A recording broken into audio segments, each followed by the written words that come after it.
There is something which is impossible to ignore. It genuinely pains me to see how many people step into marriage with hope, with trust, with the belief that they are beginning something meaningful. And then, not very long after, you begin to see something change. Some come out of it carrying deeply disturbing experiences they were never prepared for.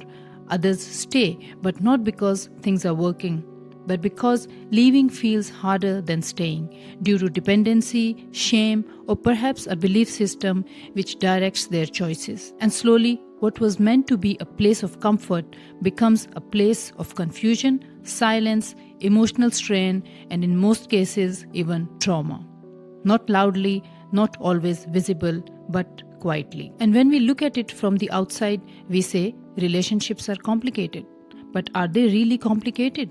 Or are we just asking people to enter something so deeply impactful without ever understanding what it really involves? The responsibility, the weight, and the reality that follows. There is something strange about the way we are prepared for life. We are taught how to solve problems, how to pass exams, how to build a career. But one of the most personal, long-term, and emotionally demanding parts of life we are expected to simply enter. Marriage. No training, no preparation, no understanding, just expectations. And when things become difficult, we say relationships are complicated. But are they complicated? Or are we just entering them unprepared? Part 1. The blind spot. Before becoming anything in the world, we are trained, tested, evaluated. Before becoming a doctor, a lawyer, an engineer, we prepare for many, many years. But before entering a relationship that will shape our entire life, there is no preparation. We assume love will guide us, time will fix things, understanding it will come naturally. But understanding does not come from time, it comes from awareness. And if awareness is missing, time only repeats patterns. Part 2. The idea that makes you pause. Someone once said, there should be an institute of marriage. At first, it sounds unusual, but if you sit with it, it raises a deeper question. Why is something so central to life never taught? Not the rituals, not the ceremonies, but the human part of it. Part 3. Why things break. People often say relationships fail because of lack of love. But if you observe closely, what actually enters a relationship? It is unspoken expectations, emotional habits, patterns learned from childhood, ways of reacting but not understanding. We do not enter relationships as blank pages. We enter with everything we have ever learned. And then we expect a peaceful outcome without even understanding what we brought in. Part 4. If we were to learn this. So imagine an institution in the formal sense, a space of understanding, where before entering marriage you paused, reflected, understood not just the other person but also yourself and what it actually means to share a life with another human. The subjects, what we were never taught. Chapter 1. Self-awareness. Before we say we, do you even know who you are? Not your name, not your role, but what triggers you, what hurts you, what makes you happy, what you expect without saying. Because if you don't understand yourself, you will expect someone else to manage what you never understood about yourself. A relationship cannot be peaceful if the person within is not clear about themselves. Chapter 2. Emotional regulation. Every person feels anger, hurt, disappointment. But the question is not, what do you feel? The question is, what do you do with it? Because often we withdraw, we react, we say things we did not mean, and slowly these moments become patterns. Relationships do not break in one moment, they break in repeated emotional reactions. Chapter 3. Communication. Communication is not just about speaking, it is about the timing, the tone, the intention. Two people can say the same sentence and create two completely different experiences, because often what is heard is not just the words, but the feeling behind them. Most conflicts are not about what is said, it is how it is said and how it is felt. Chapter 4. Expectations. This is a silent layer in every relationship. Expectations, not spoken, not clarified, but just assumed. You should understand me. You should know what I need. But really, how, if it is never expressed or if it is not clarified? Unspoken expectations don't just disappear, they turn into silent disappointments. Chapter 5. Conflict. Conflict is not a sign of failure, it is a sign of difference. Two people, two minds, two experiences. Disagreement is natural, but what follows determines everything. Do we attack? Do we shut down? Do we repair? It is not conflict that damages a relationship, it is the absence of repair. Chapter 6. Identity. Somewhere people begin to disappear inside relationships. They become roles like husband, wife, mother, father, or even caregiver and the one who earns. The responsibilities come, the expectations come in. They don't stay as themselves, and slowly resentment begins. Not towards the other person, but towards the life they stopped living. When you have a life before marriage, why you are stopping and living as someone else's expectations? This is where the real identity loss happens, which later destroys the relationship. A relationship should not take your life away from you. It should allow you to live it more fully. Chapter 7. Having a voice. Silence is often mistaken for peace, but silence is not always calm. Sometimes it is suppression, not speaking to avoid conflict, not expressing to maintain harmony. But what remains unspoken does not disappear. It accumulates into a bigger situation. A relationship where one voice is absent is not peaceful, it is just incomplete. Chapter 8. Intimacy. This is one of the most misunderstood areas. Intimacy is not just physical closeness, it is also about comfort, trust, emotional safety, and most importantly, consent and respect. Not assumed, not expected, but understood. Because intimacy cannot exist without respect, awareness, and mutual willingness. There are moments where one person may feel ready and the other may not. And in that moment, what matters is not desire, but respect. Because when intimacy is driven by expectation, pressure, and entitlement, it stops being connection. It starts becoming harm, even if it is not named that way. Intimacy without consent is not closeness, it is a violation of trust. And beyond consent, there must also be safety, to feel physically safe, emotionally safe, not judged, not forced, not obligated, because intimacy is not something taken, it is something which is shared. Chapter 9. Safety and security. Every relationship needs a foundation. That foundation is safety, not just in one form, but in every form. Physical safety, verbal safety, emotional safety, financial and psychological safety and comfort. Because when safety is missing, even love feels unstable. And how can love exist without safety and security? Love cannot grow in a space where the body or mind feel unsafe and not secure. Chapter 10. Children. This is rarely discussed honestly, but deeply affects everything. First, do both people want children? Not assumed, not expected, but consciously chosen. And then, how will they be raised? Because two people often carry different parenting styles, different beliefs, different approaches, and inconsistency creates confusion.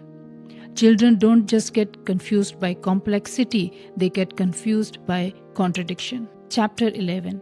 In-laws and boundaries. Relationships extend beyond two people, but closeness cannot be forced. Respect is essential, but emotional closeness must be natural, not imposed. Because when relationships are forced, distance grows silently. Respect can be maintained without forcing emotional closeness, and boundaries can be maintained with choice. Chapter 12. Living decisions. Where you live shapes how you live. Living with family or away from family. This is often decided without equal reflection, but a shared life requires shared decision. We all have a right to choose where and with whom we want to live. It should not be forced on anyone. A life built together cannot be decided by one. Chapter 13. Money. Money appears practical. Numbers, income, expenses. But inside a relationship, money is rarely just about money. It reflects values, priorities, security, and sometimes even control. Because money determines something very subtle: how a life is lived, what you can choose, where you can go, how you spend your time, what you can say yes to, and what you are forced to say no to. And this is where something deeper connects: identity. Because earlier we spoke about having your own life, having your own choice, having your own voice, not disappearing into roles. But all of that quietly depends on one thing: the ability to choose. And choice is often tied to independence. Not just emotional independence, not just mental independence, but financial independence. Because when one person is completely dependent, even in subtle ways, something begins to shift. Not always visibly, not always intentionally, but gradually, the balance changes. One voice naturally carries more weight, not because it is forced, but because it is enabled. And the other person begins to adjust. Not always because they agree, but because their ability to choose is limited. And slowly, without even noticing, agreement becomes habit, silence becomes comfort, and identity becomes quieter. This is not about who earns more or who contributes more. It is about something deeper. Can both people live as individuals within the relationship? Because a relationship is strongest not when one person leads and the other follows, but when both people have the ability to choose, to express, to live with dignity. Independence does not break a relationship, it protects it. Because when both people can stand on their own, they don't stay together out of dependence, but they stay together out of choice. Money problems are rarely about money, they are about power, choice, and control. Chapter 14. Culture and traditions. When two people come together, they don't just bring themselves, they bring where they come from. Their culture, tradition, way of living, way of thinking. And often these are not questioned, they are simply carried forward. But when two individuals meet, those worlds don't always look the same. One may value certain traditions deeply, the other may not connect with them at all. And this is where something important needs to be understood. Culture is inherited, but participation is a choice. Because respect does not mean automatic acceptance or even silent adjustment. Maybe the question is not should you follow the culture or traditions, but can both people choose what they want to carry forward? Because a healthy relationship does not erase different, it allows space for it. Not everything needs to be followed, not everything needs to be rejected. But everything needs to be understood, respected, and chosen together. Traditions can be shared, but they cannot be imposed. When culture becomes a choice, it brings people together. When it becomes an obligation, it quietly creates distance. Chapter 15. Evolution. One of the quiet truths about marriage is this: people don't stay the same. Not over years, not even over months. What you like changes. What you value changes. What you need also changes. But most relationships are built on an assumption: the person I chose will remain this way forever. And that assumption is rarely questioned. Because in the beginning, everything feels aligned. You understand each other, you relate easily, you feel connected. But connection in the beginning is not proof of permanence. It is simply a moment of alignment. And as life moves, the alignment may shift. Because growth is not synchronized. Relationships don't just face problems, they also can face change. Chapter 16. Rights, legal awareness, and asking for help. There is one part of marriage that is almost never discussed honestly in the beginning. Not love, not communication, not adjustment, rights. Because marriage is not only an emotional relationship, it is also a legal and social structure. And when people are not aware of that, they can enter marriage thinking they only need patience, compromise, and love, when in reality, they also need clarity. They need to know what is acceptable and what is not, what they are legally entitled to, what protection exists if things become harmful, what their rights are in areas like safety, finances, consent, residence, children, and separation. Because many people are taught how to make it work, but not how to recognize when something is no longer working in a healthy or lawful way. And that lack of awareness becomes dangerous. Not always immediately, not always dramatically, but slowly. Because when you do not know your rights, you begin to tolerate what you should question. You begin to normalize what should never become normal. And then suffering starts dressing itself as patience, silence starts dressing itself as maturity, and endurance starts being mistaken for strength. But awareness changes that. Knowing your rights does not mean you are expecting failure. It means you are entering life with open eyes, not blind ones. Imagine someone who keeps being told, "This is your duty. This is what marriage is. You have to tolerate it. Where will you go? This is normal after marriage." At first, they may feel uncomfortable, then confused, then guilty for even questioning it. Maybe money is controlled. Maybe movement is restricted. Maybe their phone is checked. Maybe intimacy is expected without consent. Maybe they are threatened with children, family pressure, or social shame. And because they do not clearly know what is abuse, what is control, what is legal protection, they stay in confusion much longer than they should. Not because they are weak, but because no one prepared them to recognize the difference between adjustment and violation. Maybe one of the things people should know before marriage is this: not everything you are told to tolerate is healthy. Not everything culturally normalized is acceptable, and not everything done inside marriage is justified because it is called marriage. There must be awareness of personal rights, legal rights, financial rights, parental rights, and the right to safety and dignity. Because a person should never have to lose their freedom, safety, or basic humanity in order to remain in a relationship. And sometimes the most important preparation is not learning only how to stay. It is learning how to recognize when something is wrong. Asking for help. And then comes the next part. Even when people sense that something is wrong, many still do not ask for help. Why? Because asking for help is emotionally difficult. People think, maybe I'm overreacting. Maybe this is my fault. Maybe I should be more patient. What will people say? What if no one believes me? What if it becomes worse? So they remain alone inside something they should not have to carry alone. But this is where another truth needs to be understood. Asking for help is not betrayal. Asking for help is not weakness. Asking for help is not failure. It is awareness. It is protection. It is a moment a person stops treating harm like something they must silently survive. Help can mean speaking to someone trusted, reaching out to family or safe friends, speaking to a counselor or a therapist, consulting a lawyer, contacting a support center, helpline, or legal aid service, documenting harmful patterns if needed, learning what options exist before making any decision. Because when things are unhealthy, dangerous, or abusive, the solution is not always try harder. The first wise step is simply know what is happening, know what supports exist, know that you do not have to face it alone. Marriage should never require a person to give up their rights in order to keep the relationship. And perhaps this too should be taught before people say yes. Not just how to build a marriage, but how to protect yourself if that marriage stops protecting you. Final thoughts.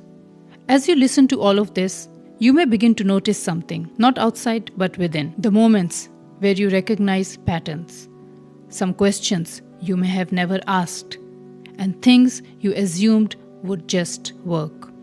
And perhaps this is where it begins, not just in learning more about relationships, but also in seeing more clearly what we bring into a relation. In the end, marriage is not something you enter once. It is something you participate in everyday life, through behavior, through awareness, through understanding, and even our next generations are part of it. Maybe what we needed all along was not instructions, but reflections. We were taught how to build a career, but not how to build a life with another human. And perhaps that is where learning must begin. Before you say yes, know what you are saying yes to, because you are not choosing just a moment, you are choosing the life that comes after it.